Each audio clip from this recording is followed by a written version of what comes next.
سلام او مینه مې قبول کړئ قدرمنو دوستانو. په دې کې شک نشته چې په دین اسلام کې د مور پلار د قدر کولو ډیر تاکید شوی دی او دا هم ویل شوی دی چې د مور پلار په مخ کې اوف قدرې هم مکوئ. نو ښکاره خبره ده چې کوم انسان د مور پلار قدر کوي نو الله تعالی به په دې دنیا او په هغه دنیا دواړو جهانو کې کامیابوي. د مور پلار د خدمت په باره کې تاسو سره یو عبرتناکه واقعه شریکوم.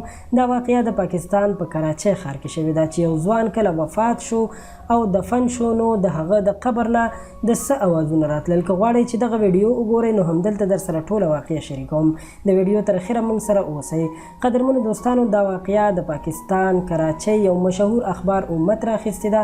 لیکل شوي چې د کراچۍ یو ډیر نیک انسان چې ځوان چې د مور او پلار به ډیر زیات خدمت کولو، د هغوی به ډیر زیات خیال ساتلو او په جومات کې به هم اذان کولو چې په ځوانۍ کې وفات شو. د وفات نه پس چې کله د هغه لپاره قبر کنیستل کېدو نو د قبر خاوره ډیره په تیزۍ سره بهر راوتله. داسې ښکارېده لکه چې غیبي مخلوق د قبر کنیستلو کې مرسته کوي، چې په دې سره دغلته موجود مولانا صاحب وویل چې قبر ډیر په شدت سره د دې ځوان د راتلو انتظار کوي.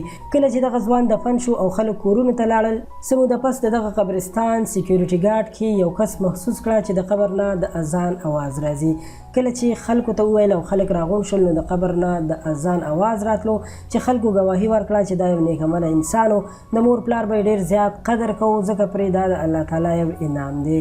قدرمنو ملګرو، دا واقعه د پاکستان کراچۍ اخبار امت راخیستې ده، خو معلومه نه ده چې په دې کې څومره حقیقت دی او څومره خیالي خبرونه کار اخیستل شوی دی، ځکه چې دا به الله تعالی ته معلوموي.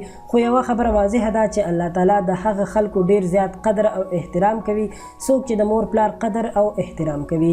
نو د مور پلار ډیر زیات قدر او احترام پکار دی او د هغوی هر قسم شرعي غوښتنې په سر سترګو منل پکار دي. دا ویډیو تر همدې ځایه امید لرم چې ستاسو به خوښه شوې وي. خپل نظر را سره کمنټ کې خامخا ولیکئ او له نورو ښایسته او په زړه پورې ویډیوګانو لپاره پښتو پوسټ چینل سبسکرایب کړئ. ډیره مننه.